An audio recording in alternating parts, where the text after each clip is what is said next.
Magandang gabi mga kapuso. Ako po ang inyong Kuya Kim na magbibigay sa inyo ng trivia sa likod ng mga trending na balita. Kung tayo mga Pilipino nasanay na sa malamig ang simoy ng Pasko, ang mga nasa Australia pinagpapawisan ngayon dahil sa heatwave. Dito sa Pilipinas, damang-dama na ang malamig na simoy ng Pasko. Gayon din sa ibang bansa, gaya sa Japan, kung saan nagsimula na ang umulan ng snow. Pero hindi sa Land Down Under. Sa Australia kasi, napakainit ngayon. Katunayan, ayon sa tala ng isang weather forecasting site, ang 10 sa pinakamainit na mga bayan sa mundo nitong alas 2 ng hapon nitong December 16, nasa Australia. Ang Birdsville sa Queensland ang pinakamainit, kung saan ang temperatura umabot sa 45.6 degrees Celsius. Sinundan to ng Urandangi sa Queensland pa rin, na umabot naman sa 45.2 degrees Celsius. At Walpayop sa Victoria na nakapagtala naman ng 45.1 degrees Celsius. Kaya isa ito sa pinakamainit na bansa ngayon. Ang kababayan nating si Lester na isang doktor sa Australia, tila hindi raw nasanay na magpapasko pero napakainit pa rin ang panahon. So sobrang init. Ako from Sydney, grabe yung temperature. Nag 40 degrees. Mahapdi siya sa balat. Second summer ko na sa Australia. Pag summer talaga, expected na yung extreme weather temperature. Ang big change na yun from me. Mabuti na lang daw at sumakto ang kanyang uwi sa Pilipinas. At natakasan niya ang heatwave sa Australia. At least dito, ang mainit lang ang salubong ng kanyang pamilya. Iba pa rin talaga yung Pasko sa Pilipinas. Yung warmth na nararamdaman mo galing sa puso tsaka sa pagmamahal ng mga pamilya mo tsaka ng mga kaibigan mo. Pero bakit nga ba napakainit ngayon sa Australia gayong magpapasko na? Kuya Kim, ano na? Ang Pasko sa Australia madalas mainit dahil pinagdiriwang nila ito tuwing summer. Ang Australia kasi matatagpuan sa Southern Hemisphere o yung bahagi ng mundo na nasa ibaba ng equator. Dahil sa tilt orientation ng Earth, nakaharap sa araw ang Australia sa mga panahong ito. Kaya tumatanggap ito ng mas maraming init. Samantala, para malaman ang trivia sa likod ng viral na balita, i-post o i-comment lang, #Kuya Kim, ano na? Laging tandaan, kimportante ang may alam. Ako po si Kuya Kim, ang sagot ko kayo, 24 oras.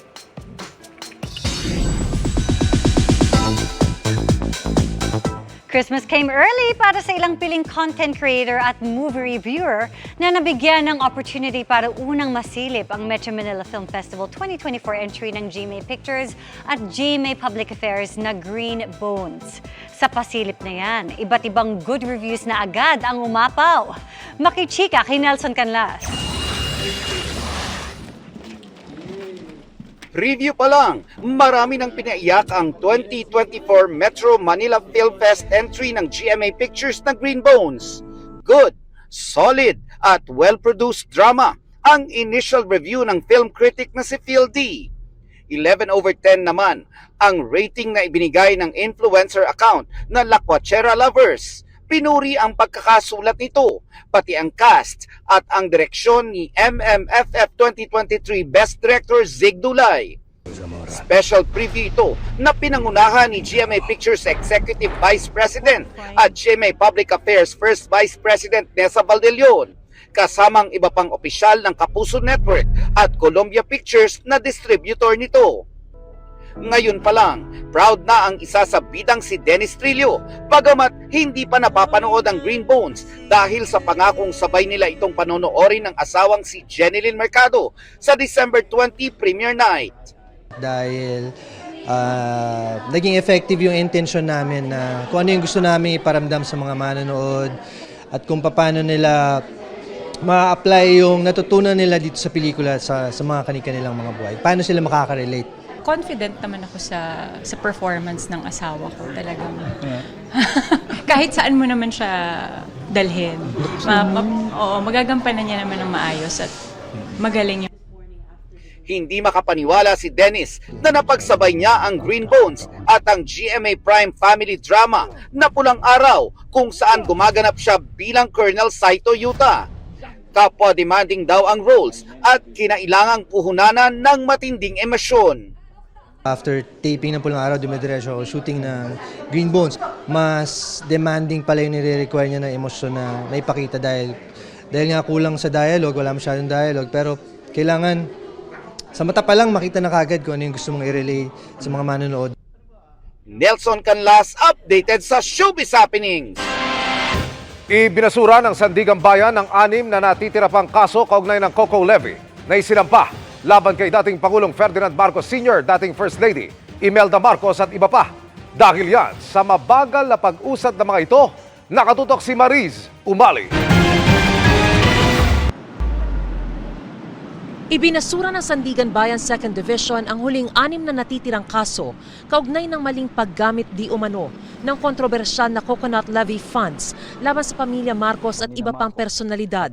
Sa 42 pahinang resolusyon ng Sandigan Bayan, ibinasura nito ang mga kaso laban sa yumaong dating Pangulong Ferdinand Marcos Sr., dating First Lady Imelda Marcos, dating Senador at kasalukuyan Chief Presidential Legal Counsel Juan Ponce Enrile, mga tagapagmana ni Maria Clara Lobregat, Jesus Pineda at Cesar Zalamea dahil daw yan sa inordinate delay o labis na pagkabalam ng mga pagdinig na labag sa kanilang karapatan para sa mabilis na paglilitis.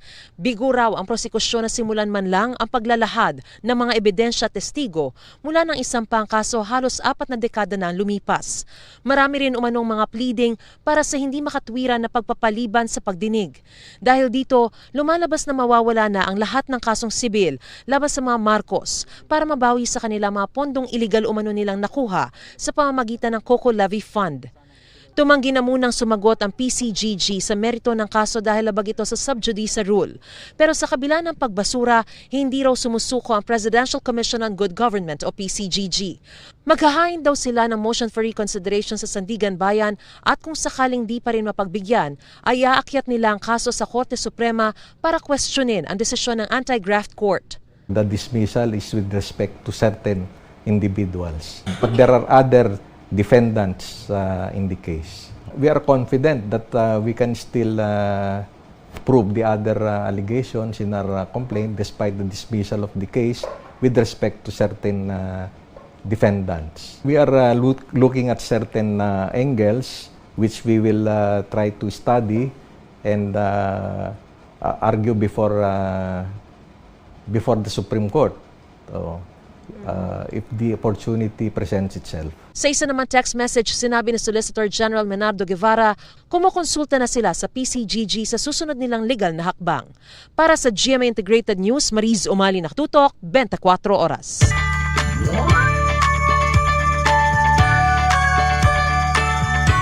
Habang papalapit ang Pasko at pagtatapos ng taong 2024, masarap isipin na marami tayong dapat ipagpasalamat. Ang mga batang nasa SOS Children's Village sa Zaraga, Iloilo, kumpletong pamilya ang dalangin ngayong Pasko. Isang single mom naman ang kabilang sa nagpadama sa kanila ng pagmamahal ng pamilya sa Paskong ito na puno ng pasasalamat. Nakatutok si Zen Kilantang Sasa ng GMA Regional TV.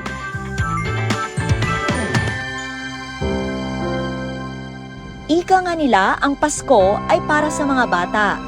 Pero di lahat ng kabataan ramdam ang makulay at masayang pagdiriwang. May ilan kasing tila araw-araw na binabangungot sa pag-iisa. Kundi kasi ulilang lubos, inabandona naman ng kanilang mga magulang at wala na ring uuwi ang tahanan. Ang kanilang pangungulila siya ngayong pinupunan ng SOS Children's Village sa Zaraga, Iloilo. We empower them to reach for their goals also. We also make sure for the community as part ng preventive approach na hindi sila ma-separate sa family. We have our family strengthening program also. Isa sa mga nakatira dito si Jo. 1 taong gulang pa lang nang dinala sa village.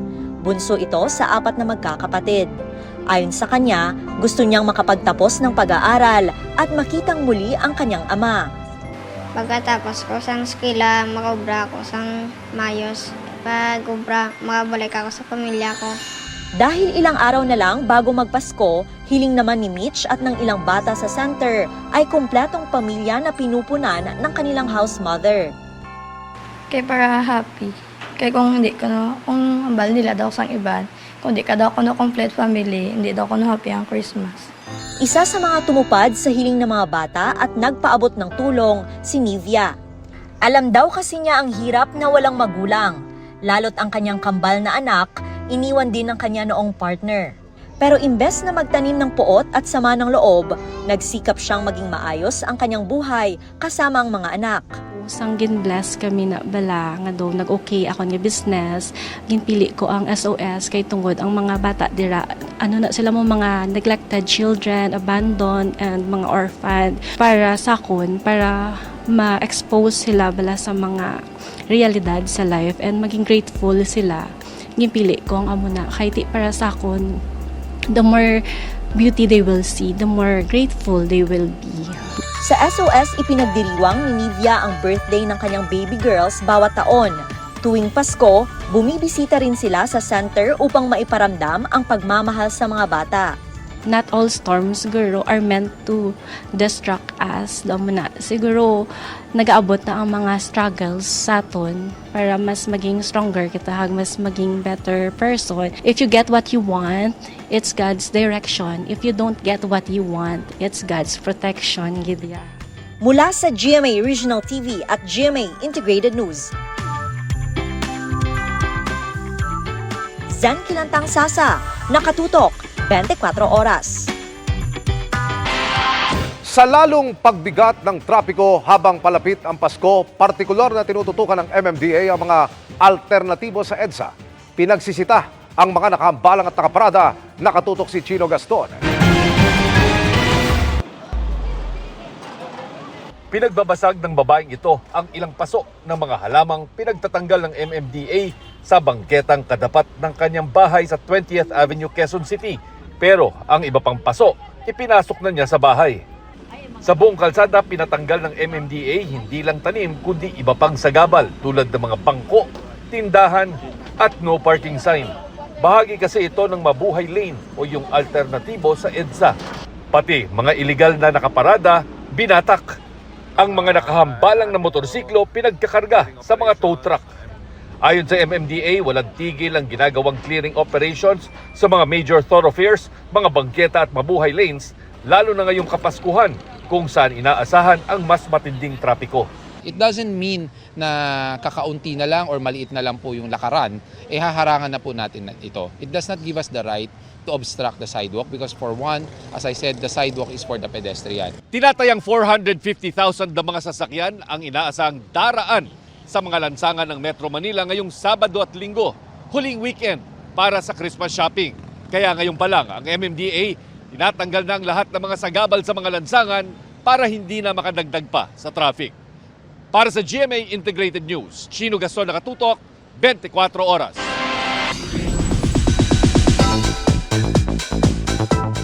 Pahabol na chikahan tayo para updated sa showbiz happenings. Yan prison and penal form sa labas. Getting ready na ang MMFF entry film na Green Bones para sa upcoming Grand Parade of Stars ngayong December 21, Saturday. Makikisaya sa parada ang mga bidang sina Rudo Madrid, Dennis Trillo at Sofia Pablo.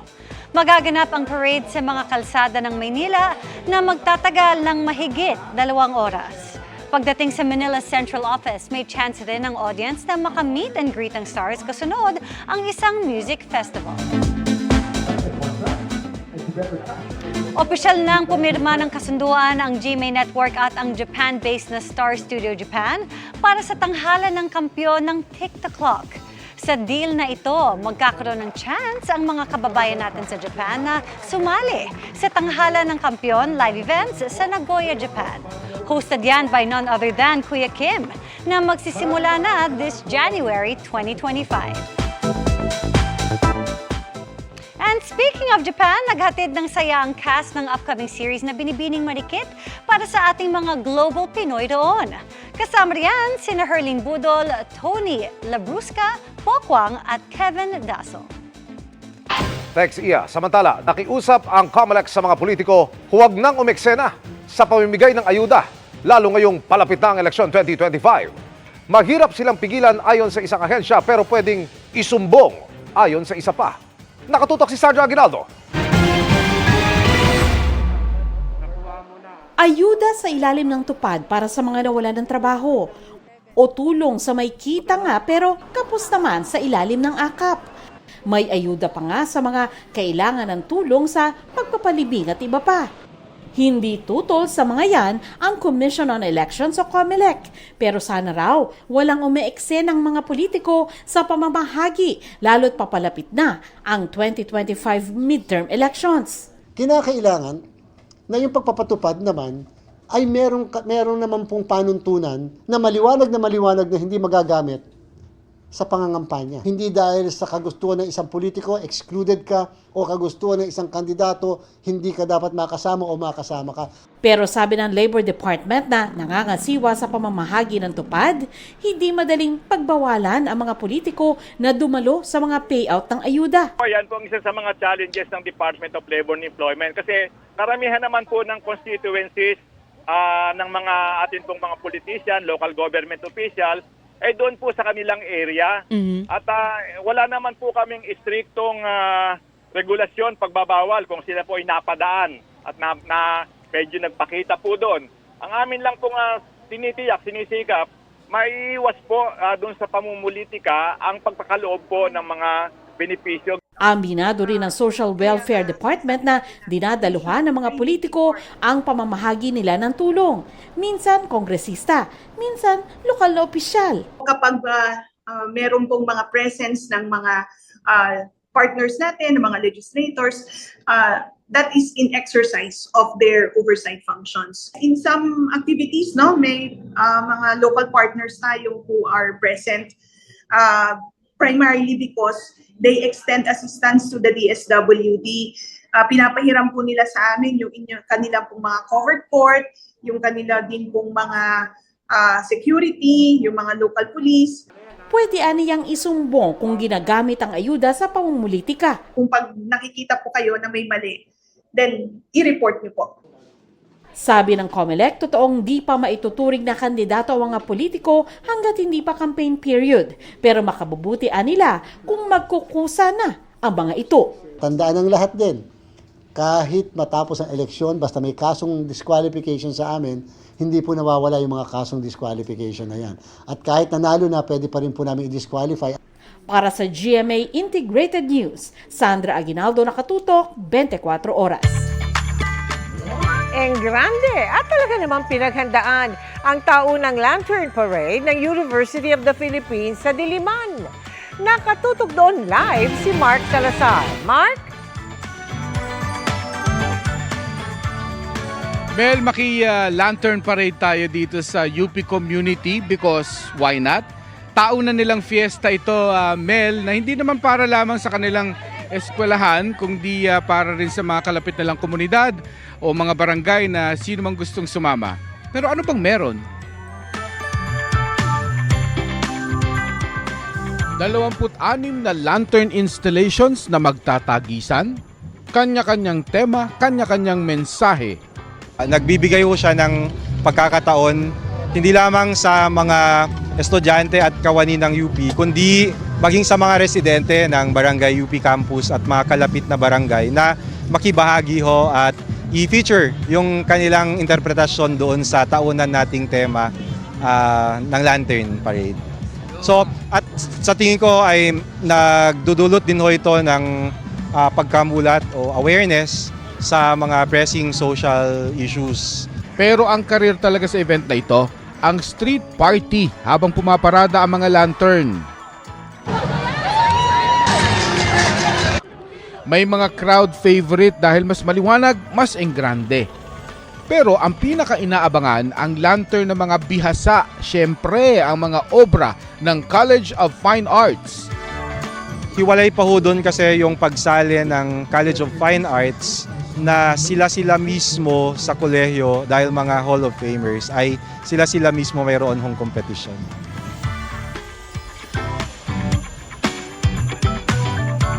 Mel, abutin na ito na hanggang midnight dahil syempre party-party pa bago yung actual na announcement at awarding ng nanalong lantern. Mel? Maraming salamat sa iyo, Mark Salazar. At yan ang mga balita ngayong Miyerkules. Mga kapuso, naku, saktong isang linggo na lang. Pasko na. Ako po si Mel Tiangco para sa mas malaking misyon. Para sa mas malawak na paglilingkod sa bayan, ako po si Emil Sumangil. Mula sa GMA Integrated News, ang News Authority ng Pilipino, nakatutok kami 24 oras. Ganito ang Pasko, Pasko.